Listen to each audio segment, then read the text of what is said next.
Malapit na raw tapusin ng Amerika ang giyera nila sa Iran ayon mismo kay US President Donald Trump.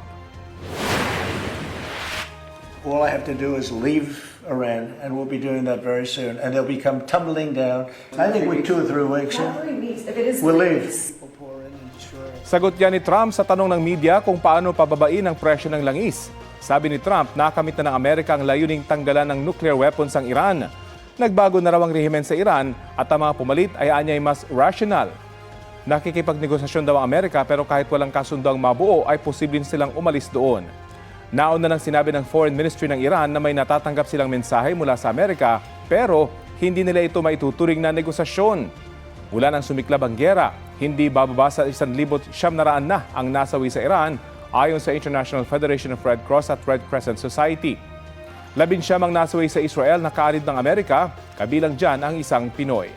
13 naman ang napatay sa panig ng US. Dahil din sa giyera, tumaas ang presyo ng langis sa pandaigdigang merkado at dito sa Pilipinas, nagtaas na rin ang ilang pang bilihin dahil sa lingguhang mega oil price hikes.